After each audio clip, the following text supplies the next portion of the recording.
welcome to another episode of Wrenchie. Thanks for tuning in. Thanks for subscribing. I'm sad. I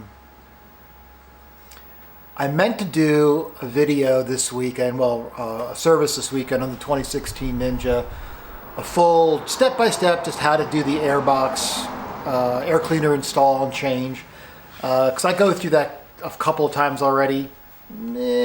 Semi complete on everything. I mean, really down to all the hoses. I'm not going to do that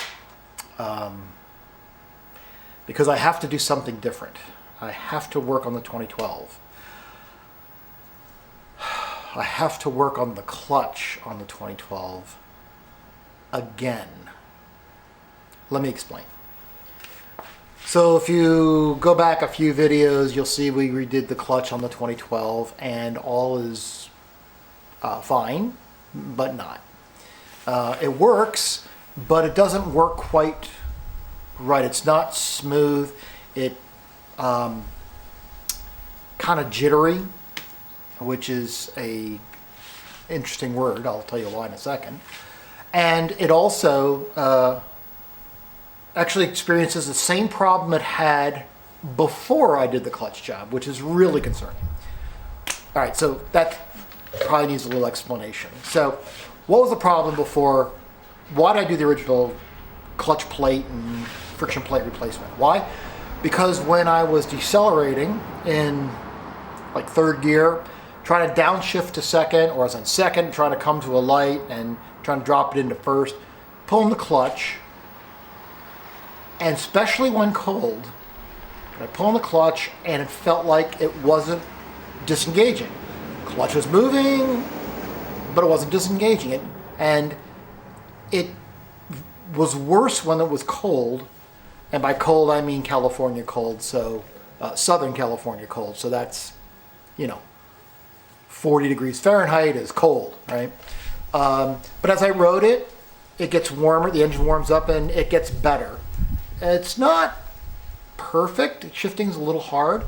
Another thing I noticed is when I would pull the clutch in and try to downshift, it was really hard to move the shifter because the transmission felt engaged. I just blipped the throttle, it would disengage. So the other problem is when I release the clutch from a standstill, the kind of stutters. How it engages on the transmission. This is new. This is a new symptom. The old one the other symptom where when I pull the clutch in to disengage it, not disengaging correctly or feeling like it's dragging is the same symptom I had before I did the clutch job, so it really didn't solve it. So I'm not happy, obviously, but I got to fix this thing. So I spoke with Kawasaki mechanic buddy of mine who's been really helpful. Jim, you know who you are. So thank you. So I think I have two problems, maybe. One, the jittering is, if you look back at the video I did the clutch, we'll go through this here, but there's a whole series of plates, friction plates and steel plates in a sandwich, and that's your clutch. Up against the engine, there are two very small rings. One goes against the inside the clutch hub, and it's a flat little ring. The one that goes on top of that is a convexed, like a bowl ring, and that's a spring. That anti-jitter spring, hence the name, is named quite appropriately. It's supposed to keep a little tension, I guess, on the plates to keep them from jittering as they try to engage. If you look at the video, I pulled all that out and I was looking at the new part, which is supposed to be the new spring. And again, it's the first time I did it, so and I feel kind of stupid about it now, but welcome to Wrenchie. The part I got was flat. The part I pulled out was convex, like the bowl. I ordered the spring. I think I got the other part. I may have 2 of those in there and no spring. I know I have one because you can see that I put the new one in, but I may not have a spring. In fact, I'm sure I don't have a spring. So what we're going to have to do is tear it all apart and double check that and put a spring in if we don't have one. And that should help the jitter. But what about the lag? That one, I've seen a couple things on YouTube. Talked to my mechanic buddy about this, and it's really rare on the Ninja 1000, but it has occurred where not enough oil gets into the clutch hub and you get this binding, dragging thing. I'm running full 100% synthetic, always have, and so it shouldn't be a big a deal with the synthetics, but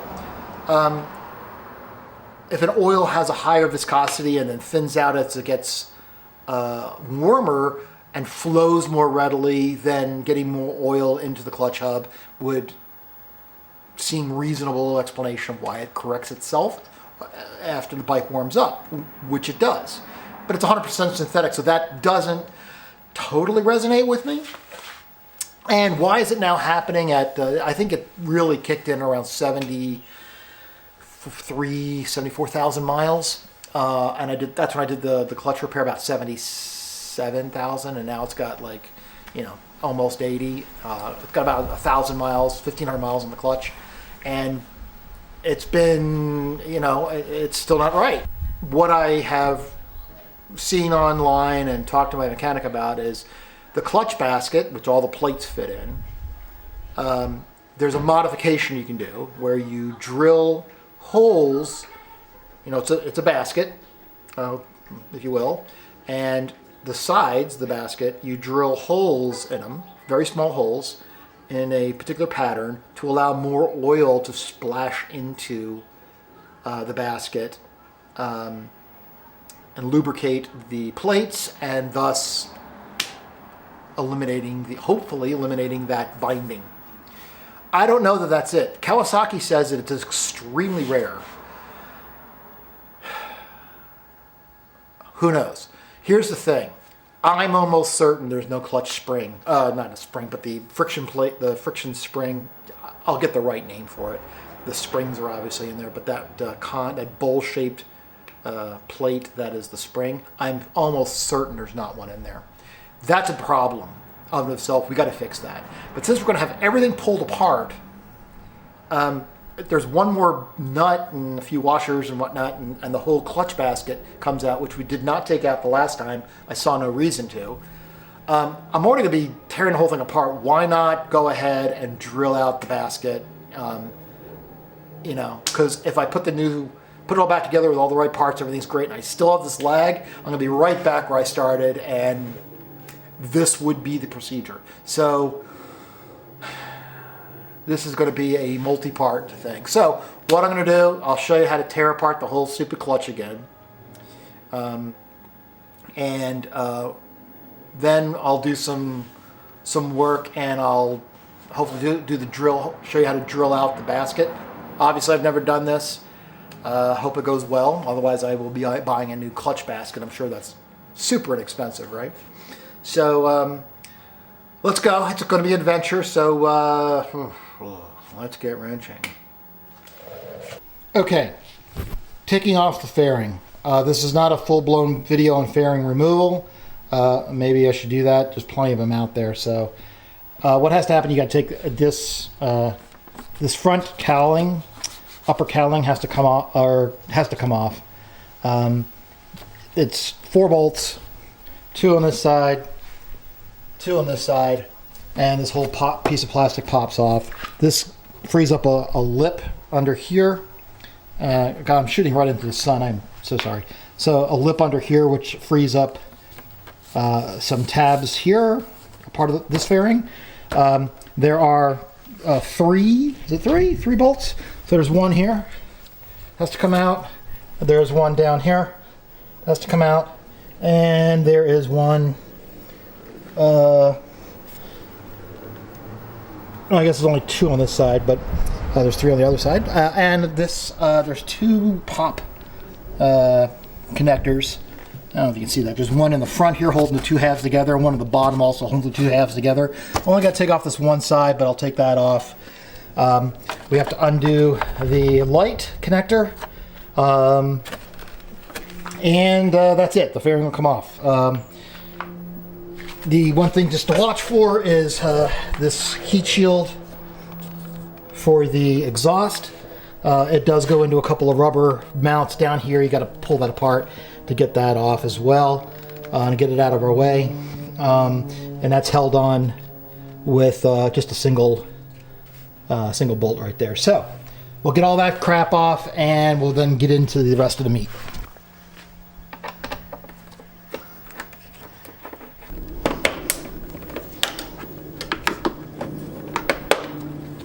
Hey, maybe I can just, to get it off with just, you know, get by with just freeing it up here, because that's really all I need is about half an inch to slide this gray part backwards off the tabs that are in here. And it looks like I got plenty of room now, so we'll see.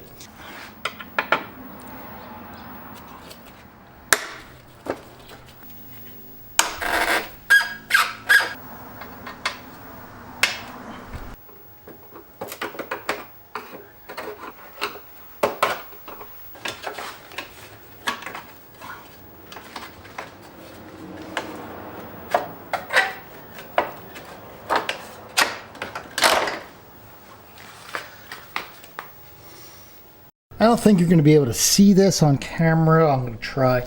There's some pop fasteners inside here. There's like, I think 3 of them that hold this inner and outer fairing together. We just got to pop those in. You pop them by just pushing on the center, and they pop out plastic. So those got to come out too. I forgot to mention that.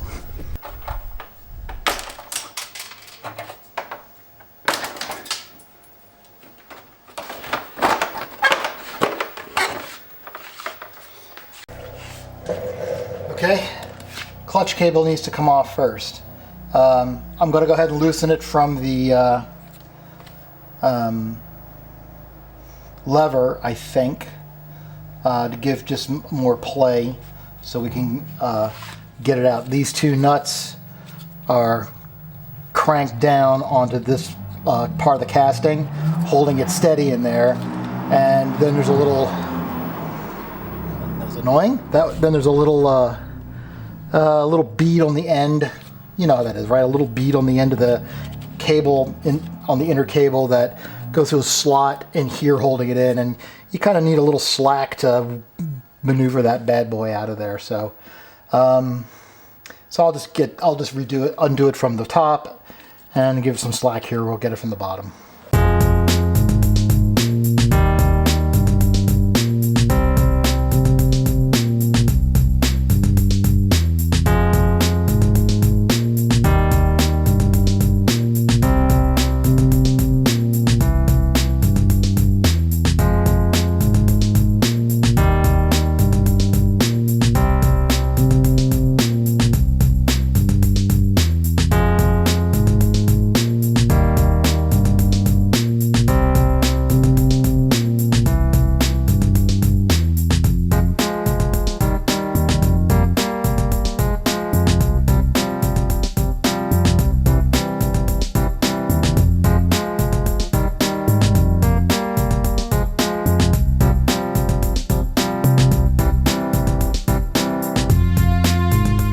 A template.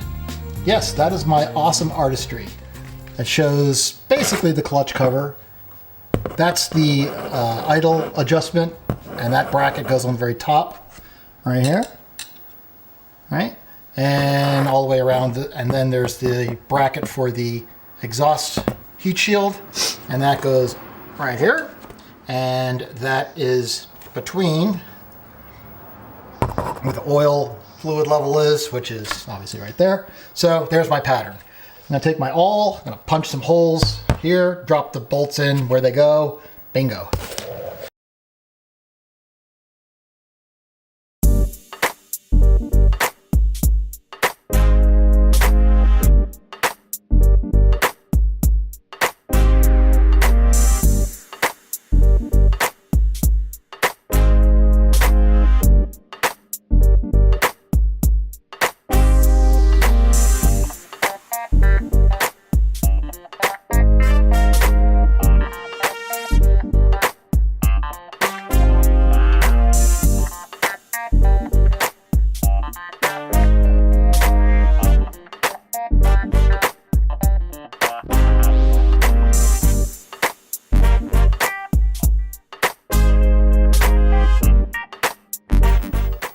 believe last time, if I swing this lever back, you can feel it. Yeah, you can see it pried away there. Beautiful.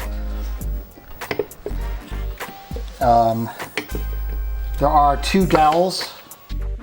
Make sure you keep track of them. Here's one, and there's the other. So don't lose sight of them. Next, we have to take out these bolts holding this plate on. That plate, when that plate comes off, I should say when these screws come out, or these bolts come out, there are springs behind here. These are the clutch springs. They will want to pop on you, so be really careful. And when they come out, this whole plate comes out, and this shaft has a bearing, a needle bearing on the other side. We want to make sure that the whole thing comes out in one piece and we don't lose anything.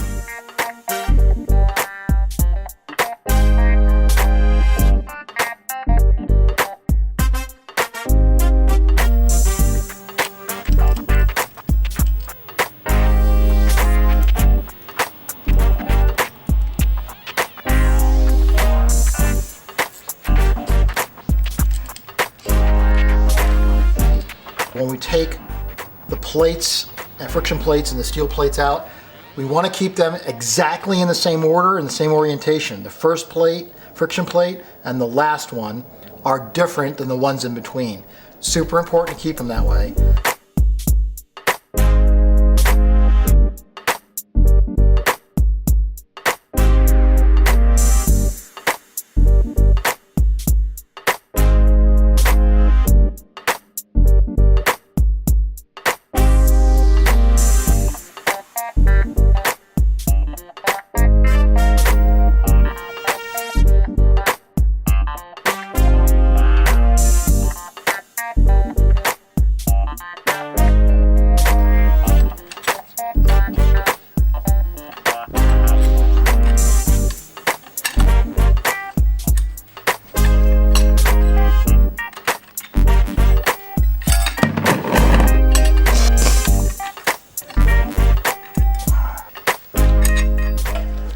Okay, there's this little ring.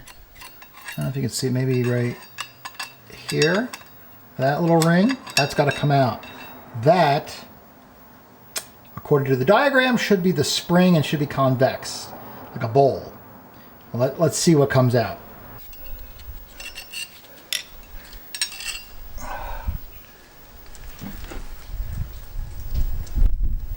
This ring is flat. This is not the spring. Oh shit. Well, there's a problem. There's another ring in there.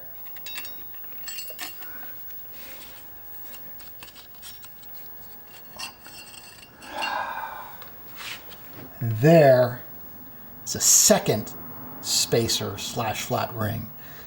That's, I think, the original that I had left in there, which was wrong. So that is a problem. We got this piece here. If I turn it like this, you'd see it was curved like a bowl. You can see this one is not. That's one of the problems. That's probably my jitter problem because the anti-jitter spring is missing. I want to get this nut off. Looks like there's a couple of washers and I think a spacer in there. And that'll get the basket, that's this thing here, off so we can drill the holes in this. The holes will get drilled, the holes get drilled, you know, like this, in this side. And it's kind of like a spiral, like a candy cane pattern. That's my understanding at least. Okay, so that's probably as far as we can go today because I don't have a way to hold the clutch basket from spinning. It's in gear right now and I can, you know, push against the transmission, but I don't think that's a good plan. So there's a special tool that I think is available to hold this while you muck about in there and try to get that nut off. I'm going to look into that, see if that makes sense for me to get, or maybe there's a hack that is sounds safe and I can use. I'll maybe try to get this video out right away. And if you guys see this and you have a idea of how to hold the clutch basket secure while we torque the nut off, boy, I am all ears. I'd love to hear your ideas on that. So that's it for now. We'll get back on this on the next video and hopefully finish it up. So thanks for tuning in. Give me some ideas on this. Subscribe, give us a like, you know the drill, and ride safe. Keep on wrenching. Later.